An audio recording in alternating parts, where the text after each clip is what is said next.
Halo semuanya, pada pertemuan kita kali ini kita mempelajari lanjutan dari materi kita sebelumnya. Pada pertemuan sebelumnya kalian telah mengetahui ya apa itu ilmu kimia, lalu apa saja sih yang akan kita pelajari di materi mata pelajaran kimia ini dan penerapannya dalam kehidupan. Intinya, kimia itu sangat penting kita pelajari karena berperan erat dengan kehidupan kita. Nah, topik yang akan kita bahas pada pertemuan ini mengenai klasifikasi materi. Nah, apa sih itu klasifikasi? Ya, nama lainnya kan pengelompokan. Nah, ambil contoh jika kalian mau mencari buku. Bandingkan antara dua bentuk susunan buku berikut. Nah, yang pertama seperti ini. Nah, yang kedua, susunan bukunya adalah seperti ini. Yang susunan kedua ini tersusun berdasarkan pada pengelompokannya, pengelompokan jenis. Nah, jadi pada kedua gambar tadi, yang mana yang akan lebih mudah kita dalam mencari buku?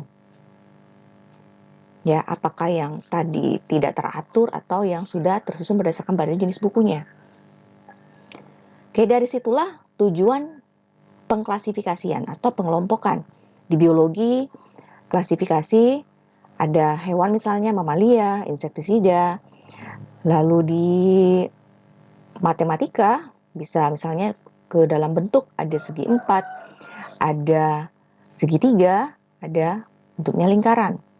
Nah, bagaimana pengelompokan atau pengklasifikasian pada kimia? Nah, jadi topik bahasan kita tentang materi. Nah, kalian perhatikan gambar berikut. Ada air, kemudian garam, lalu emas. Nah, dari 3 gambar zat ini, bagaimana sih kalian mengelompokkannya? Didasarkan pada apa bisa kita kelompokkan dari 3 zat ini? Ada air, garam, dan emas. Lalu, contoh lainnya, ada batu, pasir serika, air laut, air susu, air garam. Nah, bagaimana dengan benda-benda yang ini? Ya, apa yang membedakannya? Tentu kalian akan menjawab dari segi fisiknya wujud ya. Ada yang cair, ada yang padat, ada yang gas. Nah, itu secara tidak langsung kalian telah mengklasifikasikannya.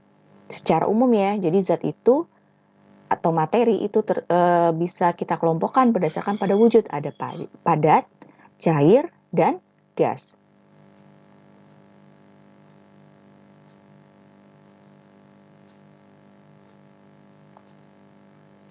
Nah, berikut ini adalah pengklasifikasian materi yang lebih spesifiknya. Di kimia, itu nanti ada istilah molekul, senyawa, ion, campuran. Jadi, materi ya. Tentu di SMP kalian sudah mempelajari tentang khususnya di IPA ya. Materi itu apa? Jadi, kalau kita lihat di sekitar kita, ya, sekitar kita, kamu lihat di sekitar kamu sekarang, misalnya ada buku, ada kursi, kemudian ada air misalnya. Itu kita lihat berdasarkan pada hal yang kasat ya, misalnya yang tampak langsung. Bagaimana dengan tidak tampak langsung? Seperti apa contohnya? Seperti udara.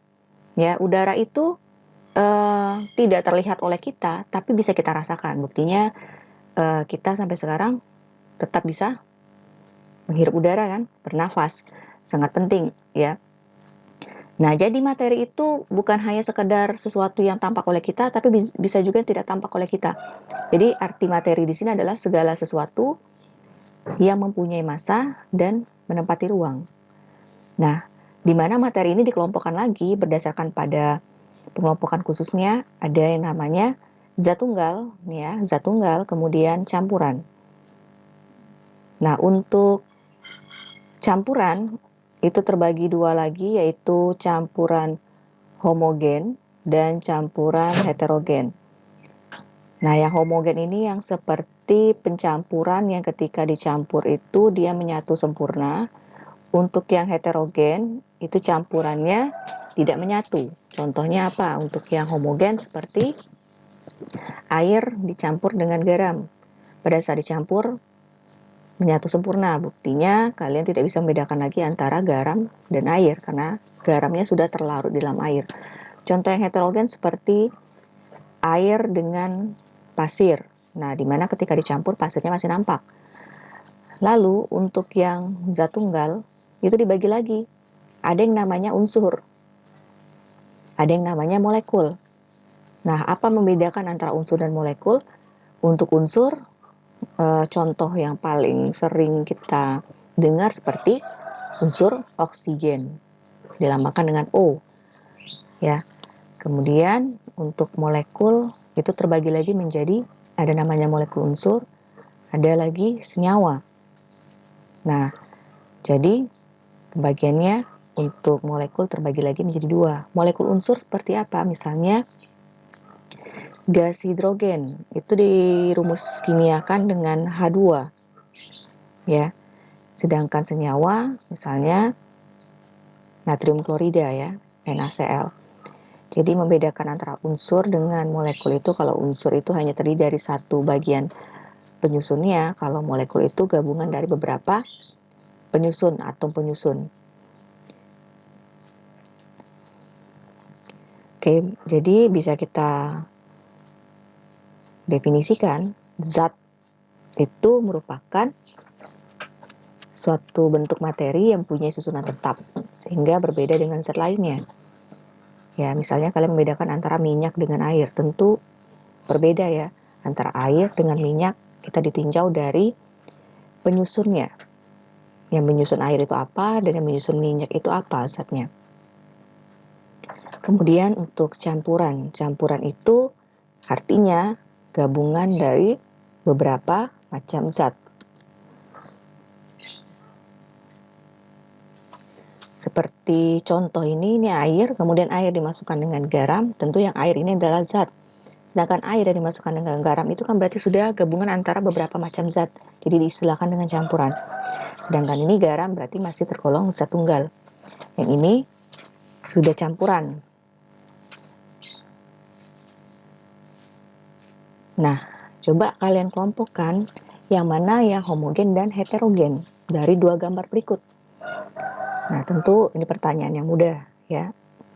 Antara campuran homogen dan campuran heterogen, tadi sudah disebutkan bahwa pada campuran homogen itu zat-zat pembentuknya tak dapat dibedakan lagi. Misalnya air dengan garam ketika kamu campur kan sudah tidak terlihat lagi garamnya. Sedangkan heterogen itu zat-zat pembentuknya dapat dibedakan. Contohnya seperti ini, antara air dengan minyak masih tampak minyaknya ketika dicampur.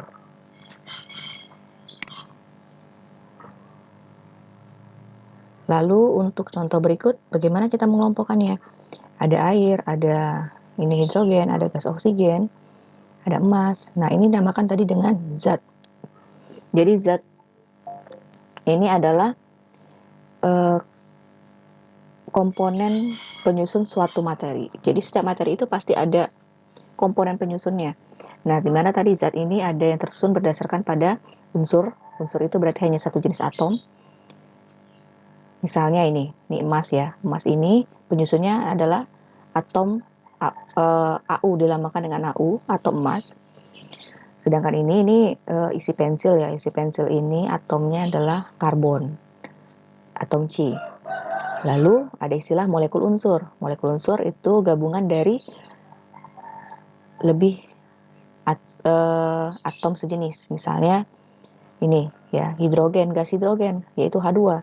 Berarti kan gabungan antara dua atom H. Ini juga sama, O2 gabungan dua atom O. Sedangkan senyawa itu artinya gabungan dari lebih satu jenis atom, artinya atomnya berbeda. Misalnya air.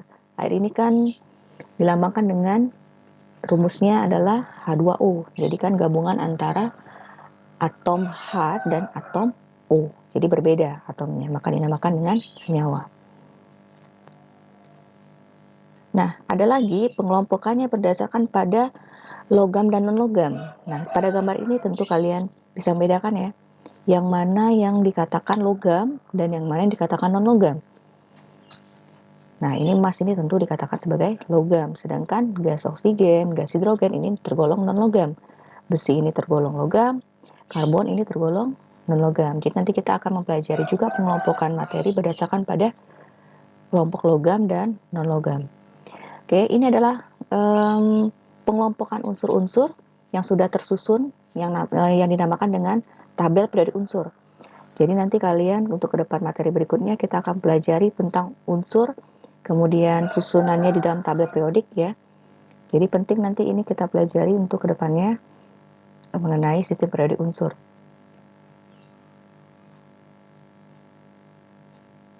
Nah, berikutnya tentang lambang unsur dan rumus kimia.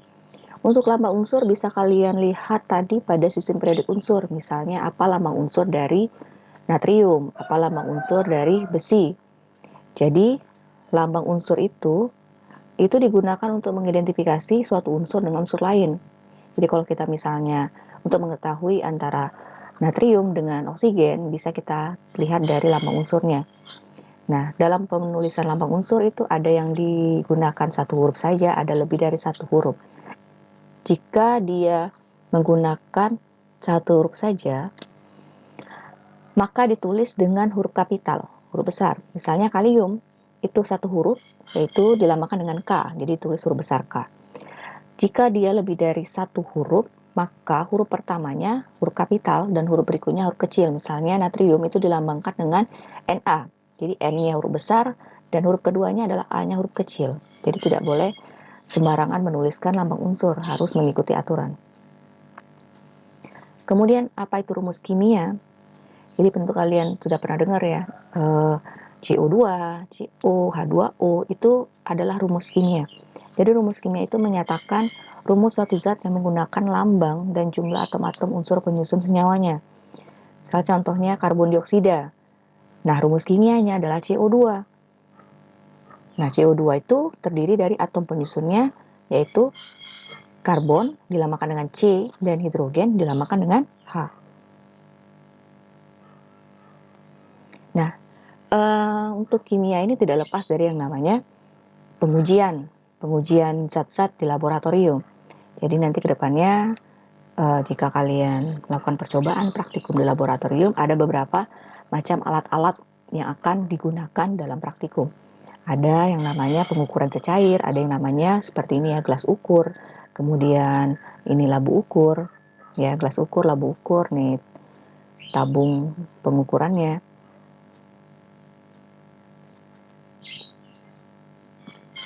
Kemudian ada juga alat pengukur massa, ini timbangan ya, timbangan digital dengan timbangan ini neraca. Kemudian alat pembakar, ada yang namanya bunsen. Nah, untuk bahan-bahan kimia pun juga hati-hati ya, jadi bahan kimia itu tidak semuanya aman, ada yang berbahaya, ada yang bersifat racun, ada yang bersifat mudah terbakar ya. Nah, pada botol zat nanti akan dituliskan atau tertera simbol-simbol pada bahan kimia. Itu menandakan kondisi bahan kimia tersebut. Misalnya, apakah dia mudah terbakar, seperti ini lambangnya. Apakah dia mudah teroksidasi, artinya bisa menyebabkan perkaratan, seperti ini lambangnya. Ataukah dia bersifat mudah, ini ya, mudah menyebabkan pembakaran. Ada yang bersifat racun, korosif, berkarat. Ada yang bersifat racun, ini gambarnya seperti ini. Ya, jadi memang perlu memperhatikan label pada bahan kimia sehingga perlu berhati-hati dengan penggunaannya.